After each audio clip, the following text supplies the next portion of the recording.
ॐ नमो भगवते। Complejo, sencillo y complejo, que a mí me ha costado mucho expresar,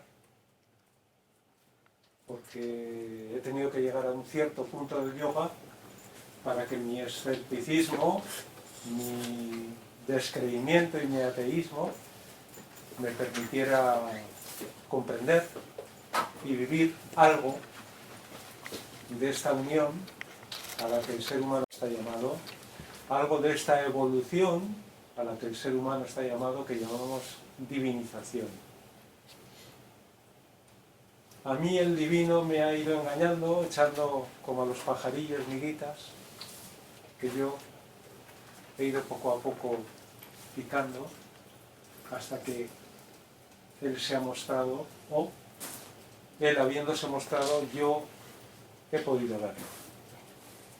He podido sentir y he podido de alguna forma vivir en su realidad, con la intensidad y la profundidad que fuere.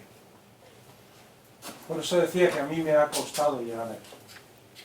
Yo no tenía fe, yo era un descreído o más bien un ateo algo soberbio. Las cosas como son, porque la mente racional, que solo se mueve en sus propios límites, es muy soberbia, tiende a ser muy soberbia.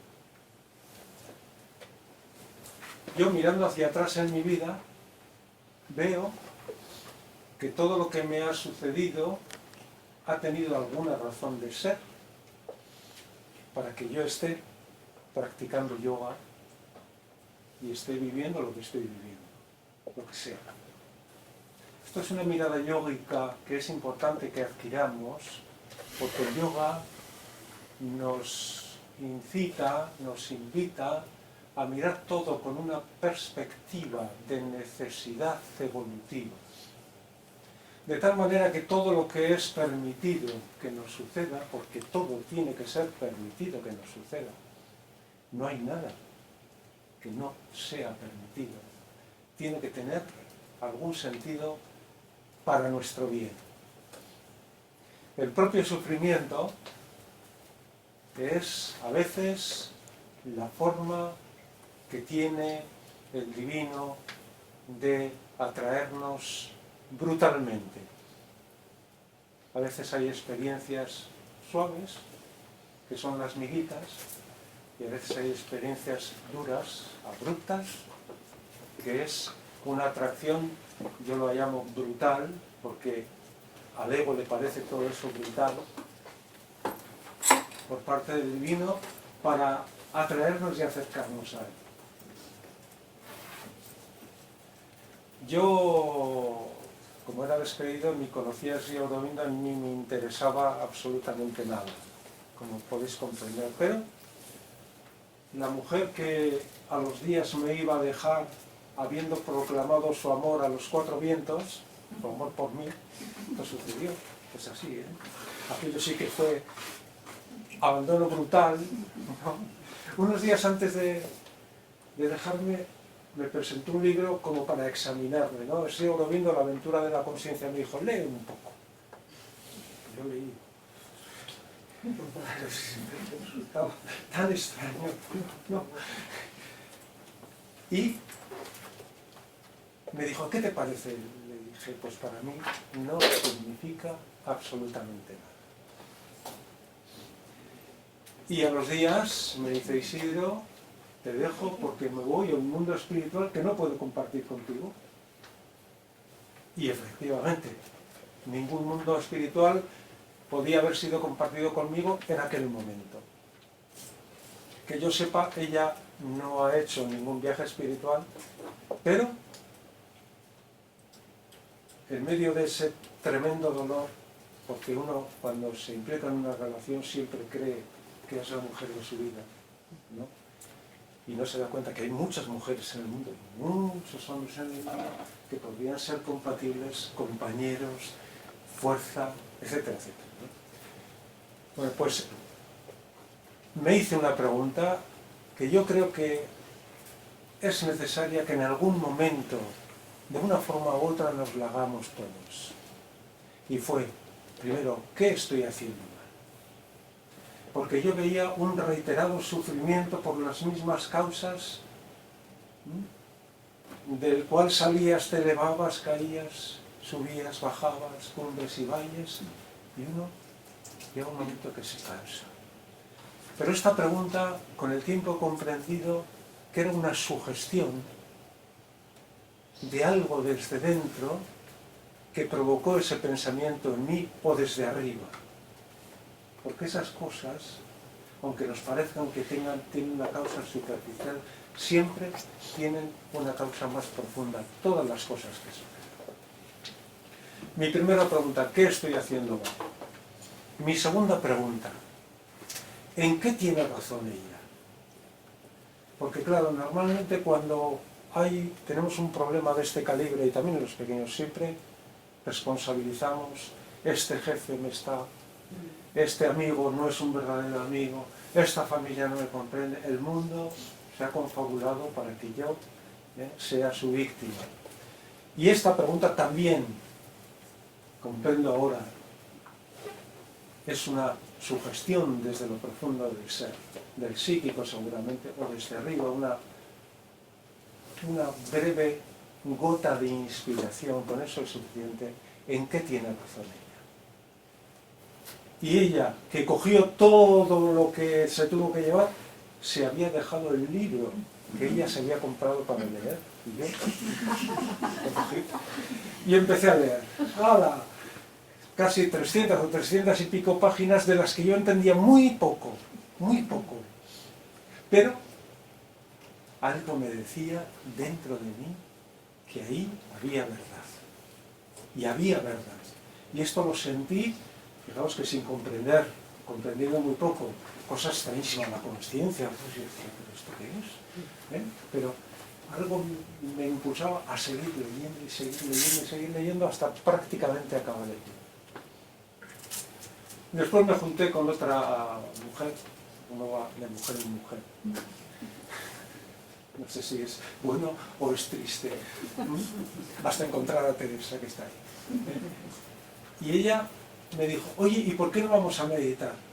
Y como yo ya estaba un poquito abierto, fui a meditar y ahí empezó mi perdición, mi benéfica perdición. Fijaos, todo lo que sucede tiene algún sentido y todo lo que sucede está permitido para algo, pero tiene que cumplir una condición, que nosotros queramos comprender, queramos mirar y queramos interpretar, aprender. Si alguien quiere aprender, siempre aprende. Si alguien quiere conocer, siempre conoce, siempre. ¿Es importante creer en Dios? Sí. ¿Tener fe? Sí. ¿Es imprescindible? No. Lo que es imprescindible es mantener la mente abierta, dispuesta a conocer lo que ahora ignoramos. Que la mente no se cierre en su conocimiento creyendo que es la verdad total de la existencia. Esto es imprescindible, esto sí es imprescindible. Yo, como tenía muchas dudas al inicio, yo pensaba, bueno, si me hacía mis argumentos, ¿no?, para poder seguir tirando. Si Dios existe, existirá aunque yo lo niegue. Y si no existe, no existirá aunque yo lo afirme. Por tanto, ¿para qué me voy a preocupar? Adelante, ¿no? Sí. Y ahora entramos en el tema. El ser humano tiene un problema grande, la mente humana, para describir al inefable. Por definición, el inefable es aquel que no puede ser contenido en expresión alguna, en definición alguna. Tiene mucha dificultad en poseer al infinito, que por definición el infinito no puede ser poseído. Después igual completamos un poco más. Pero a través de la experiencia mística, que la experiencia mística siempre es unión, el ser humano puede acceder a la experiencia, a la realidad divina. Pero incluso esa experiencia para la mente queda demasiado grande, es formidable para ser descrita con palabras de aquí, algo que no es una realidad terrenal. ¿Qué ha hecho el ser humano con este problema? Al no poder abarcar toda la dimensión a ese absoluto inabarcable, ha tendido a reducirlo. Una actitud práctica, reducimos aquello que por su dimensión no podemos acceder, a aquel absoluto al que no podemos, así el que no podemos poseer. Y la tendencia del ser humano ha sido antropoformizar a Dios. Es decir, en cierto sentido, lo ha humanizado, lo ha hecho humano con poderes extraordinarios. Y de esto tenemos ejemplos muy conocidos. Si hablamos del divino no ofender a Dios, estamos adjudicando a Dios una emoción humana, el de sentirse ofendido. Si hablamos de la ira de Dios, estamos haciendo lo mismo. Si hablamos de un juez que al final de los tiempos premiará y castigará según nuestras obras, estamos adjudicando a Dios tareas, emociones, ética, valores que solo son del ser humano. Y así hemos reducido a Dios tantísimo, tanto, que para una razón dotada y mirar con mirada crítica lo que ofrecemos de Dios, provoque en ella escepticismo. Esto sucede, reducimos a Dios, le damos valor humano, nos sentimos más cerca de Él, pero lo hemos deteriorado, lo hemos hecho pequeño, ha perdido su dimensión, su potencialidad y por tanto la realización que sobre nosotros pueda ejercer la idea del divino también se reduce porque hemos reducido al propio divino en nuestra mente y en nuestro corazón. De esta antropoformización a veces surge una justa relación con un divino que es personal, porque el divino es personal e impersonal. Ambos, es Brahman activo y Brahman pasivo, y no hay contradicción alguna entre estos aspectos. Y se establece una relación con el divino personal que es íntima, que es poderosa, que es extraordinariamente fecunda. Y entre las relaciones con el divino personal hay muchas figuras a las que el Bhakta, porque esto es Bhakti Yoga, esto es el yoga del amor, el yoga de la devoción, el Bhakta puede asirse o puede servirse para establecer lo que debe buscar el yoga siempre, que es la unión entre el ser humano y la divinidad. Le llamemos como le llamemos a esa divinidad. Esas figuras son conocidas porque en varias líneas religiosas se practican. Tenemos el padre, el guía, el amigo de juegos, la más poderosa que es el amado, seguramente la más íntima, la más... Y a mí me gusta una que se puede interpretar muy mal, pero que para mí es entrañable y poderosa.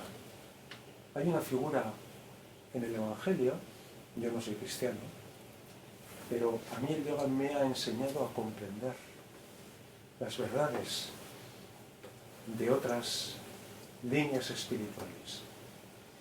Esto es mérito del Señor Domingo de Madre. La del buen criado, que está esperando con la vela encendida cuando llegará su amo. El amo se presenta a altas horas de la noche y no nos imaginamos al buen criado diciéndole: ya está tardado. Tú no te das cuenta de las horas de sueño que estoy perdiendo. No. El buen criado es feliz sirviendo al amo. Porque ese servicio, esa autoofrenda al amo es la autoofrenda de su propio ser, la expresión de amor sublime que un ser humano puede hacer con su amado, que es servirle, que es ofrecerse totalmente a él. En la vida ordinaria, el criado y el amo, la relación se establece sobre una jerarquía que puede ser un predominio de poder económico o social del amo sobre el criado. Aquí no estamos hablando de eso, sino justo de todo lo contrario. Y sigue el pasaje. A ese buen criado, el amo le hará sentar a su mesa y lo servirá. El papel del criado se disuelve y es el amo quien sirve al criado. Y el criado aprende que sirviendo al amo se diviniza. Esto es muy importante. Ofreciéndose totalmente al amo, se hace igual que aquel a quien sirve. Esta figura a mí me ha cautivado y yo por eso cada vez que hablo sobre esto la expreso porque me parece poderosa. Tratamos, por tanto, de establecer una relación de unión, de amor entre el humano y el divino.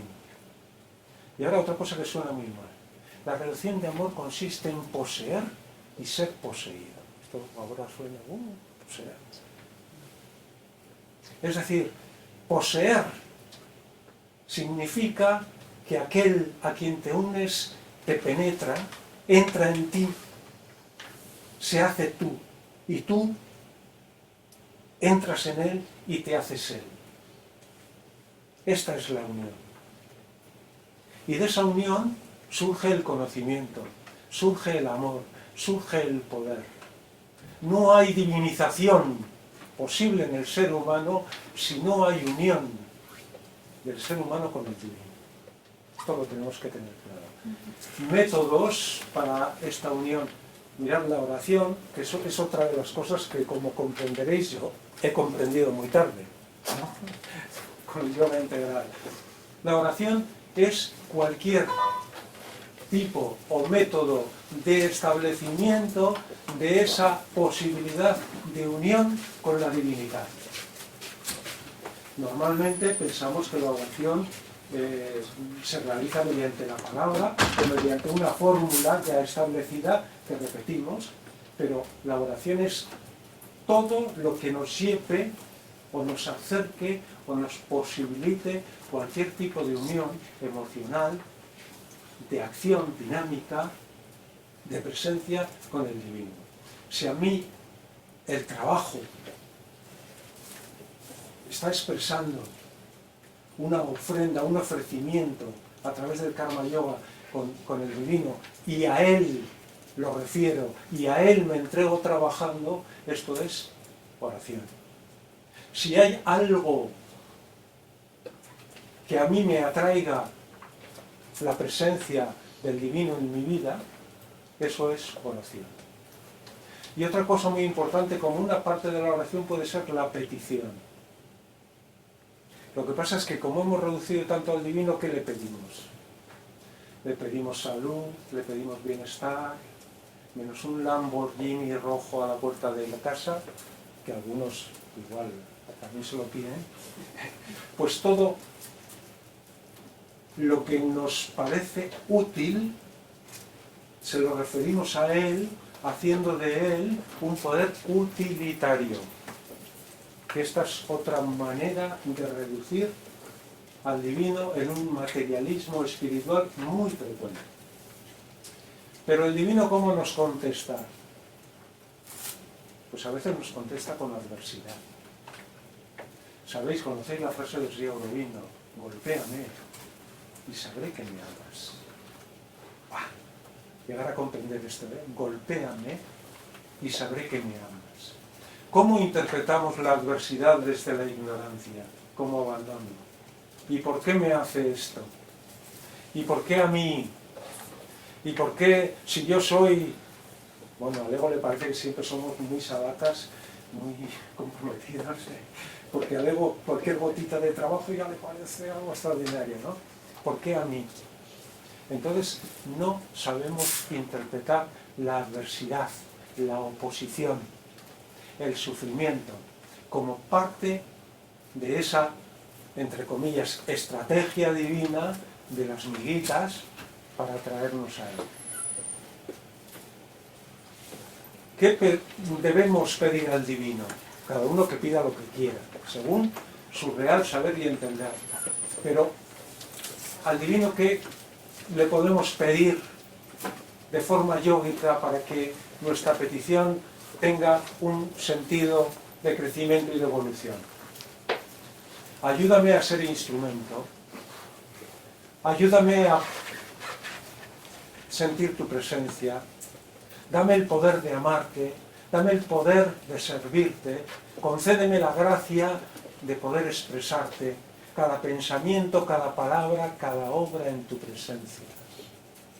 Este mantra lo decía yo yendo al trabajo a Uruguay, que tenía 45 minutos en una época en que yo repetía esto. Petición. En la petición se establece un canal hacia la unión, porque tú te refieres además a alguien al que reconoces poder, un poder muy superior a ti, al tuyo, por supuesto, y a la vez, de alguna manera, en la propia petición hay implícita una cierta apertura para poder recibir el resultado de esa petición. Por tanto, es el establecimiento también de una cierta unión, por la posibilidad de establecer una cierta unión entre el humano y la divinidad.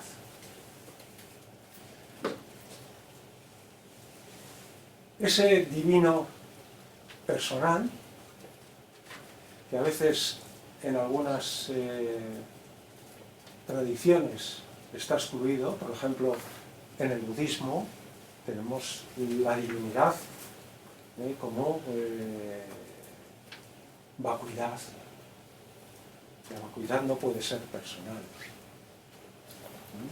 Y tenemos la vacuidad como una afirmación negativa de la divinidad. Es más, en el budismo se dice que no existe Dios. El budismo no tiene Dios, cosa que es, a mi humilde modo de ver, muy peregrino. Yo creo que en el budismo se insiste mucho en eso porque el mercado espiritual se abre muchísimo a los descreídos, afirmando, ni siquiera somos una religión, somos una filosofía espiritual, llena de monasterios, de monjes, de monjas, pero una filosofía espiritual. Toda línea espiritual tiene una filosofía detrás, un modo de interpretar y de actuar en la vida. Pero si la vacuidad es eterna, esto está claro, no tiene ni origen ni tiene fin. Si la vacuidad nos libra del sufrimiento, tendrá que ser algún poder de ananda, de gozo. Si en la vacuidad nuestra ignorancia se disuelve, tendrá que ser un conocimiento absoluto. ¿De qué estamos hablando? Efectivamente. Aunque creo que Sri Aurobindo muy siblinamente tiene dos frases, y espero que nadie se ofenda si es mi lista. Dos frases. Dice, un cero beatífico, una gran inexistencia eterna. Porque efectivamente hablamos de eternidad y hablamos de divinidad, hablando de vacuidad. Pero es impersonal. En ese sentido, a mí me parece que el budismo es muy mental. Y cuidado, La mente tiene un poder preferencial, no la mente ordinaria, la mente cuando logra un poder preferencial en el yoga, porque la mente es el poder más elevado y más evolucionado del ser humano. Entonces tenemos a un divino personal y a un divino impersonal, a un brahmano, a un divino inactivo y a un divino activo. Inactivo, autoconcentrado, silencio, inmovilidad, y activo en despliegue, en manifestación. Tenemos un absoluto, que lo definimos, o lo define el yoga integral como Sat Chit Ananda, existencia, consciencia, fuerza y Ananda. Y estos tres grandes elementos producen todo lo que en el universo es conocido. Dios no crea de la nada. Dios deviene de sí mismo. Esto es súper importante. Todo lo que existe. Hay la misma divinidad. Esto puede sonar mal también, ya lo siento. En la piedra y en el ser humano. La misma. Lo que cambia es el poder de manifestación de un elemento y de otro. Pero todo es expresión de esa conciencia fuerza, formativa, en despliegue. Todo es formas de su energía y de su fuerza. Todo, absolutamente todo. Por tanto, esto es importantísimo, ya conocéis los que tratáis con el yoga integral, en este despliegue hay una involución. Lo que es conocimiento absoluto va descendiendo hasta la materia que es inconsciencia, o por lo menos es conciencia en su esencia, confinada en la inconsciencia de la materia. Lo que es infinito se confina en formas finitas. Lo que es absoluto tiene formaciones relativas. Lo que es eterno se convierte en temporal. Lo que es infinito en espacial, tiempo y espacio. Pero el infinito se convierte en finito sin dejar de ser infinito. El absoluto en relativo sin dejar de ser absoluto. La omnisciencia, el conocimiento total, se confina en la ignorancia sin dejar de ser ese conocimiento. Esto es importante comprenderlo. ¿Por qué? Porque entonces ya queda establecido el canal de vuelta, que se llama evolución. Si no, entre el ser humano y el divino habría un abismo insalvable. Entre lo absoluto y lo relativo hay un abismo insalvable si en lo relativo no hay algo ya de eternidad y de absoluto. ¿Cómo soluciona este tema el cristianismo? Este abismo. Dios Padre manda a su único Hijo para salvarnos. Porque si no, no hay salvación, no hay posibilidad de que el humano retorne a la divinidad, a la expresión de divinidad, si esa divinidad ya no está, ya no es el mismo en su esencia.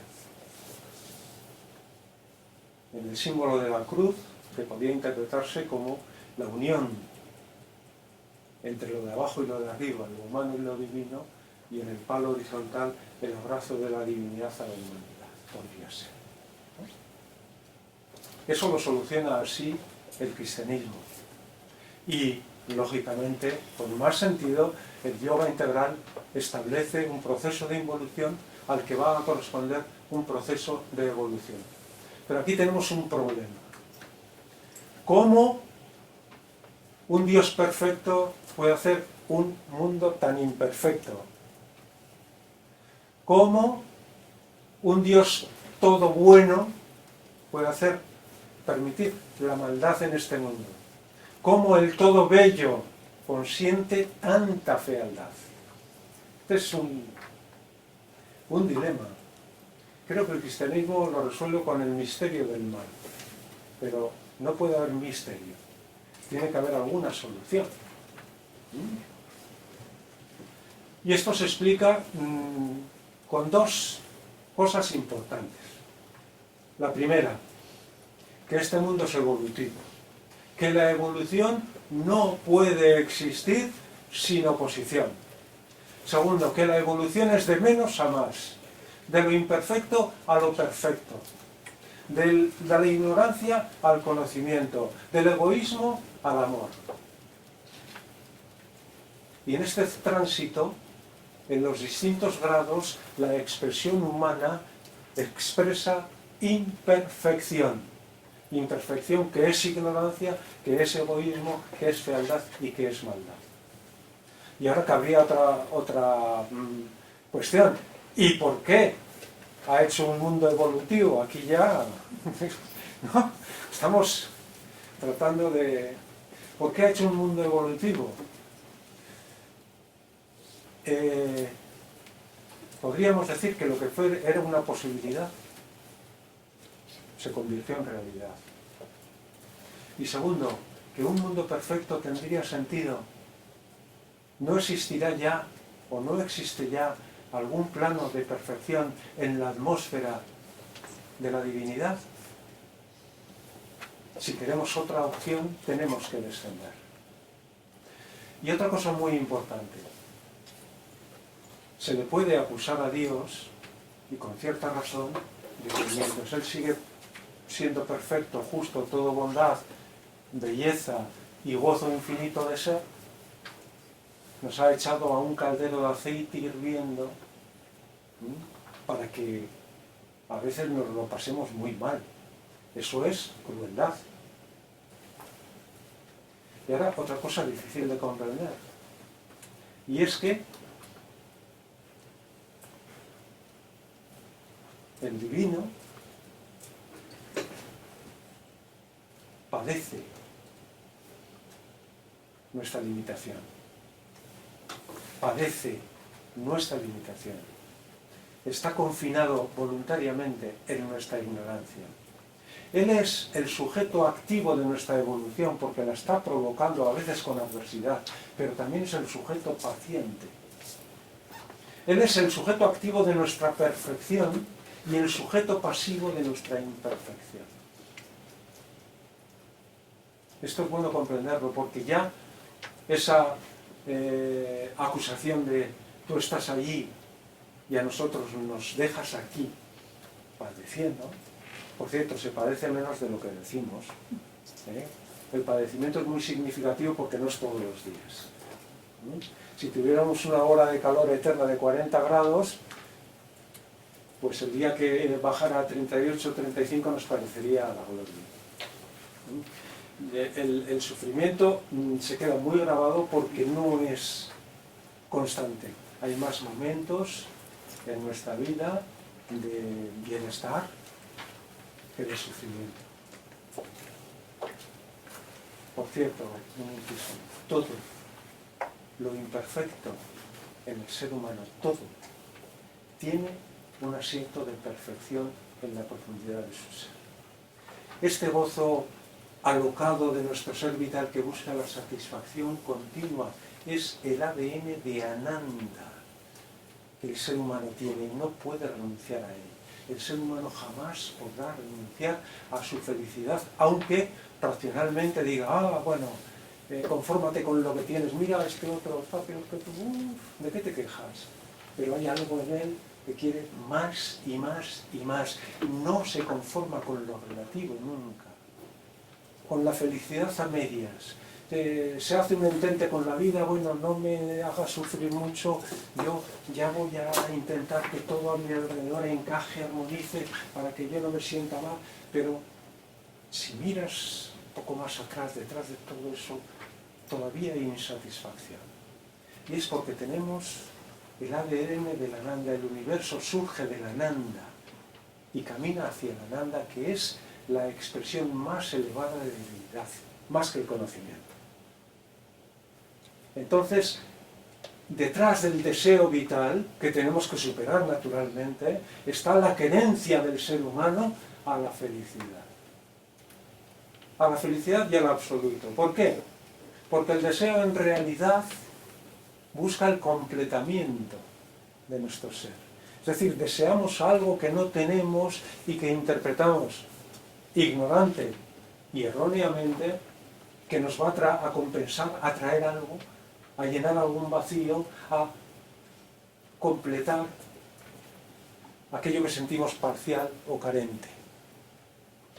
Pero detrás de todo eso, detrás de la ignorancia, está un conocimiento pujando, luchando por salir. Porque el ser humano es un ser destinado a la perfección divina. ¿Y por qué no ha hecho un mundo perfecto?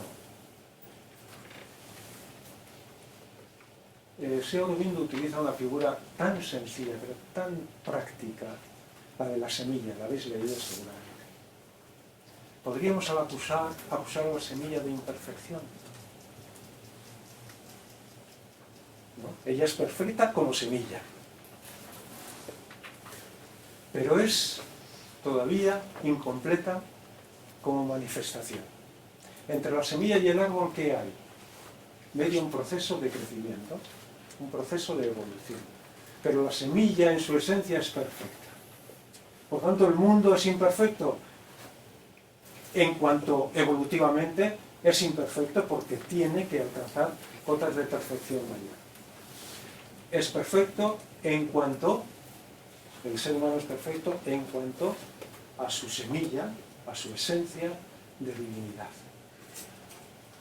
Por tanto, de alguna manera podríamos resolver ciertas dudas o ciertas cuestiones que aquejan a la creencia de Dios. De cualquier manera, a todo ser humano que quiera abrirse al conocimiento, le llegará el conocimiento.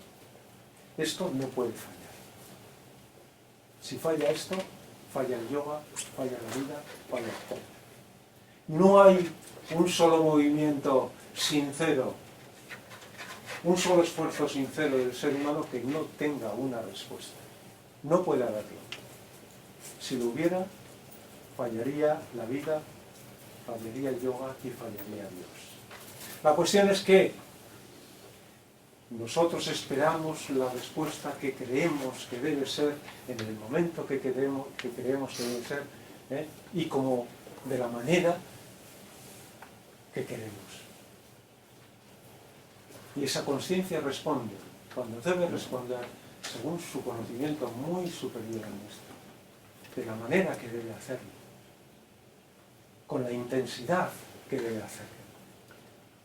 Esto es importante porque si no el ego toma las riendas con su expectativa, con su ansiedad, toma las riendas del yoga y acabamos agotados.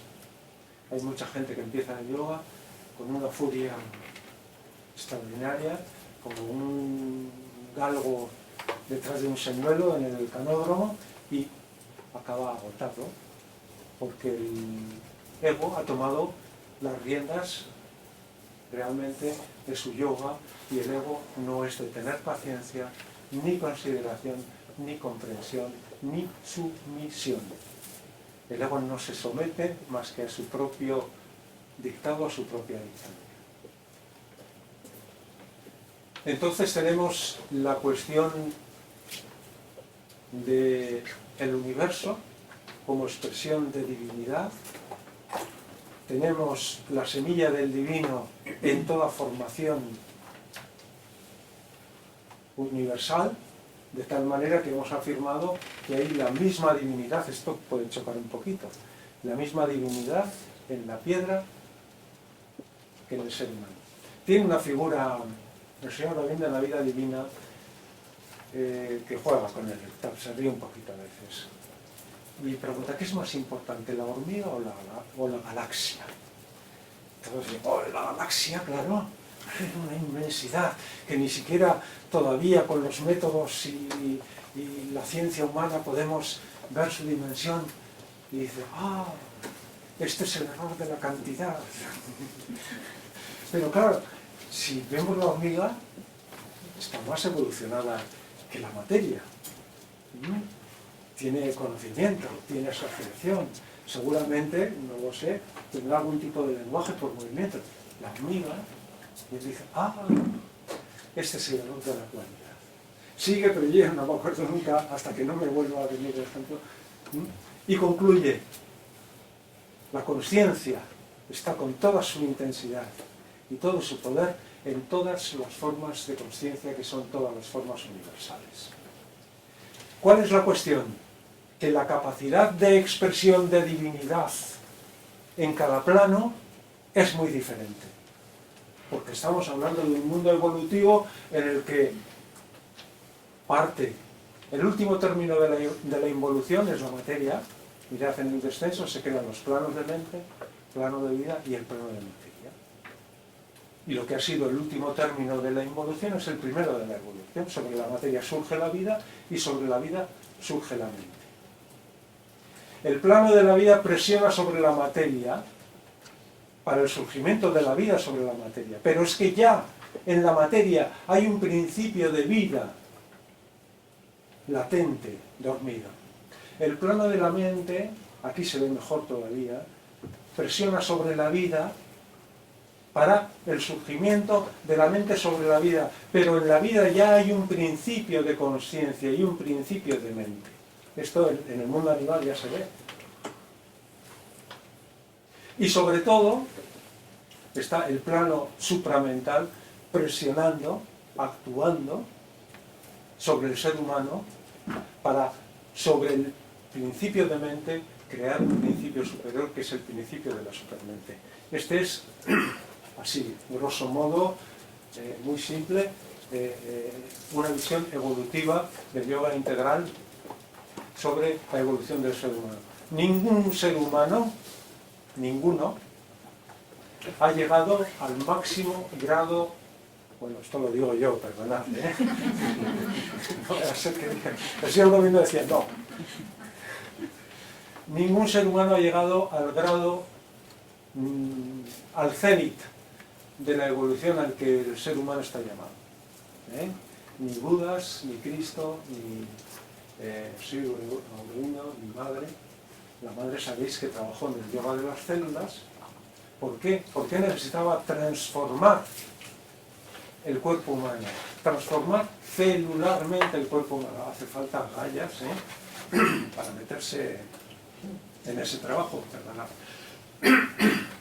Hace falta tener fuerza. Pues porque ese poder supramental tiene que transformar todo, nuestra mente, nuestro poder vital y nuestro cuerpo físico. ¿Cómo sería un cuerpo físico supramentalizado? Que yo sepa, no lo sé, igual hay alguna descripción, pero en todo caso creo que sería muy leve. Ese Aurobindo, creo tener leído, que dice: la muerte es un hábito de la vida. Si logramos romper ese hábito, que por repetición se ha instaurado, mediante una transformación celular, tal vez el ser humano esté destinado a algún tipo de vida. No sabemos con qué cuerpo físico exactamente, cómo sería, algún tipo de vida de eternidad aquí en la Tierra, en este mundo o en otros mundos. Una posibilidad. Por tanto, en cada plano el divino se expresa de una forma. Nosotros allí en el centro de meditación que tenemos, ponemos todos los días una flor. Ya sabéis que la madre era muy enamorada de las flores. Ponemos una especie de... ¿cómo se llama? Una copita. Sí, sí, pero... La cita. Sí, pero que va sobre un... Atril. Un atril. Tenemos un atril, perdonad. Un atril donde ponemos una flor con el significado dado por la madre a la flor y una cita cada día. Llevamos ya 800, o sea, llevamos más de 2 años cambiando la cita diaria. Y en una cita de esas, la madre dice, el divino se expresa en el plano material a través de la belleza, en el plano de la vida a través de la fuerza, en el plano de la mente a través del conocimiento y en el ser psíquico, en el psíquico a través del amor. Con lo cual, concluimos que el universo entero tiene como fin y destino, de una manera u otra, expresar divinidad. Surge de la divinidad para manifestar divinidad. Incluso se llega a decir el Brahman de la manifestación. El yo manifestado, el divino dinámico en manifestación. Es el universo todo, en cada plano, según su posibilidad, una expresión de esa divinidad y es para una expresión de esa divinidad. No sé qué hora tenemos. 5:15. 5:15. Bueno, os voy a leer un pequeño escrito que hice hace tiempo, una especie de resumen. En el yoga integral de Sri Aurobindo y Mira Alfasa, la madre, el conocimiento conclusivo es la experiencia de la realidad una, residiendo, habitando, constituyéndolo todo. La realidad en sí, en su esencia de silencio e inmovilidad, de autoconcentración. Y la realidad una dinámica en el devenir, formando todas las existencias de sí misma, de su propia existencia, de su conciencia, de su energía, de su amor, para que en la cumbre evolutiva de su perfección el humano pueda expresar en esta vida la vida divina, beatífica, gozosa, plena y feliz, que es la última palabra de Dios en su creación. Un Dios pasivo, en su eterna inmovilidad inconmovible, eterno silencio, eterna autoconcentración y gozoso disfrute de sí. Un Dios activo, Él mismo propagado en todas las existencias mediante la acción de su fuerza, el sostenedor de las armonías, el constructor de los mundos, el destructor de los mundos, la realidad una indivisible y sin embargo que establece las leyes de la evolución que garantizarán su voluntad progresiva de manifestación de su propia divinidad y conciencia en el universo. Un Dios personal, el consentidor del mal y del sufrimiento y el que lo padece íntimamente en el humano, el que permite el mal como revulsivo evolutivo para agitar el bien y garantizar su triunfo. El amado de sus fieles, el amante por igual de los que le aman y de los que le niegan. El valedor de los justos y pecadores, el velador de todas sus criaturas, el padre, el guía, el amigo, siempre justo, pero más allá de la justicia humana. Siempre benefactor, aunque el bien otorgado no sea lo que el ego humano espera.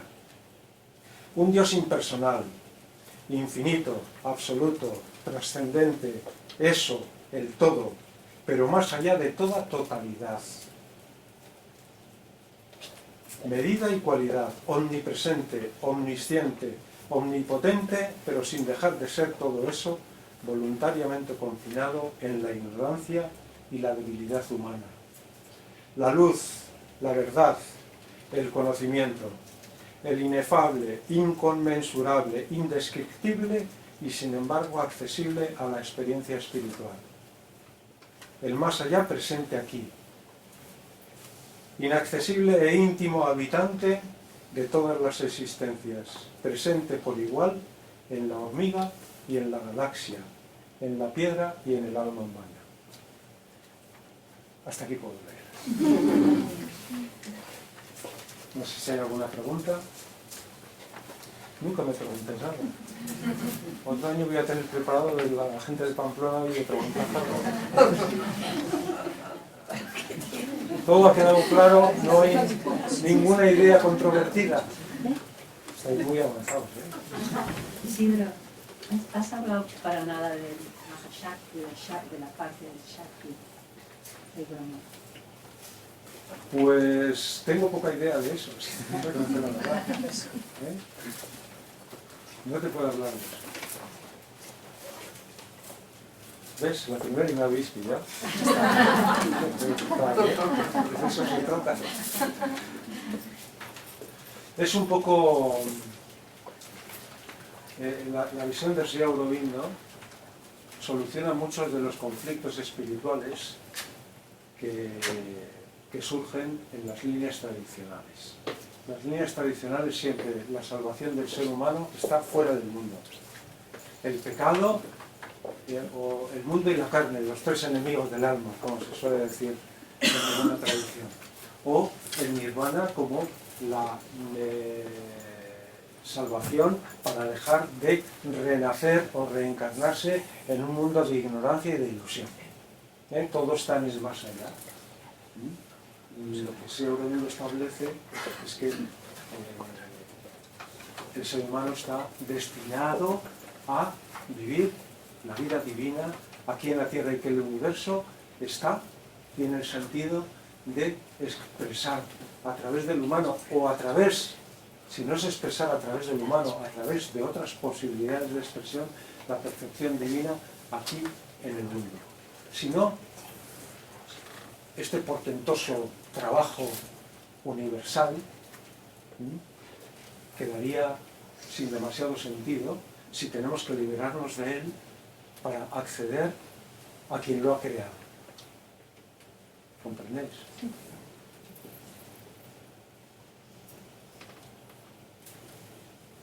A veces hay confusión en cuanto a términos, porque en ocasiones se habla de las fuerzas divinas y también de las fuerzas antidivinas. Claro, sí, no deja de ser un poco contradictorio. Si la divinidad está en todo, también está en lo que no es divino, pero lo que no es divino sigue siendo divino. Sí, las fuerzas están continuamente actuando, no hacen lo que pueden, lo que quieren, hacen lo que quieren. Crean pensamientos, crean emociones, no crean formaciones nuevas en el ser humano. Aprovechan lo que ya está formado para llevarlo al extremo. Al que es miedoso lo paralizarán. Al que es valiente tratarán de hacerlo temerario. Al que es celoso lo llevarán hasta el paroxismo. Es decir, aprovechan todas las formaciones que tenemos, todas nuestras inclinaciones, todos nuestros impulsos, todas nuestras líneas de pensamiento para llevarlas al máximo que puedan, de tal forma que efectivamente están como oposición a la evolución divina. Creo que es la madre la que dice en algún momento: las fuerzas hostiles sirven al divino, en este sentido, más allá de lo que ellas pretenden. Su último objetivo es crear la oposición suficiente para que la evolución siga.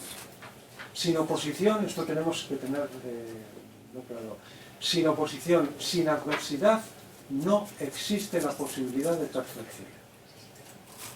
No existe. En la adversidad es cuando nos preguntamos cosas. Dice Sri Aurobindo en la vida divina: el ser humano es el más excelso de los seres porque es el más descontento. El yoga no es para los buenos buenísimos. Los que estén muy contentos con su virtud, muy satisfechos de su virtud, practicar sí mismo. Difícil que practiquen yoga. El yoga es para los que hemos hecho mal, para los que hemos hecho sufrir, para los que hemos cometido muchas tonterías, muchas, en esta vida. Nos miramos al espejo y decimos, oh, ¿cómo has andado, compañero? Y además nos miramos al espejo y al ver nuestras tonterías comprendemos la de todos los demás. Es una forma de unirse a ellos, reconocernos en las mismas deficiencias y carencias que tienen los demás seres humanos. Esto es importante. Por tanto, esa oposición, ese sufrimiento, ese golpéame y sabré que me amas es imprescindible para crecer. Este es el mundo evolutivo en el que tenemos y en el que tenemos que estar muy contentos porque existimos. Yo a veces en las meditaciones guiadas digo, conciencia en la respiración, conciencia en que es la vida la que está respirando en nosotros. Es que esta es la cuestión. El ego, ¿qué nos dice? Tu fuerza es tuya, tu aliento es tu vida, tú, yo soy. Cuando te das cuenta de que somos una formación de una fuerza universal, que además está movida por una conciencia universal y trascendente, cuando esto de alguna forma lo podemos percibir en la fuerza del aliento que nos permite respirar y vivir, estamos rompiendo este límite del ego, estamos hiriendo al ego. Y cuando lo herimos continuamente, el ego va debilitándose y va perdiendo fuerza en nosotros y presencia. No sé si había alguna pregunta más. No quiere decir que lo que yo contesto es satisfactorio. Dices que te conmueve cuando que o que tú dices, golpéame, que así sé que me Y amas. además me parece... A mí me conmueve mucho una frase de madre cuando se refiere a los asuras que dice, ellos también son mis hijos. O sea, el madre. Me parece como riendo. Claro. Es la realidad una expresada en todas las existencias, y el yogi tiene que llegar a ver al divino en los carceleros como Sri Aurobindo en la cárcel de Alipore, o al divino en los asuras, y al divino en el malvado. Y aquí podemos imaginarnos toda clase de maldad, aquella que nos repugna también. Ahí está el divino. Ese ser es tan divino como nosotros. En un momento de su evolución, el que sea, en un grado de su evolución, el que sea. Cada uno expresa y no puede expresar otra cosa que el nivel evolutivo en el que está. Y a veces al nivel evolutivo en el que estamos se expresa egoísmo y como consecuencia del egoísmo maldad y sufrimiento e ignorancia. Esto es así. Nadie puede expresar más de lo que es. La semilla no puede expresar el árbol que es después de haber evolucionado. El arbolito pequeño expresa lo que es. Un pequeño árbol que llegará a ser un gran nogal o un gran roble o una haya majestuosa con un porte excepcional, pero expresa en el momento evolutivo lo que cada ser humano puede expresar. Esto para comprender todos es importante, pero hay tanta divinidad en el malvado como en el bueno, en la piedra como en el alma humana. Creo que va por ahí, ¿no?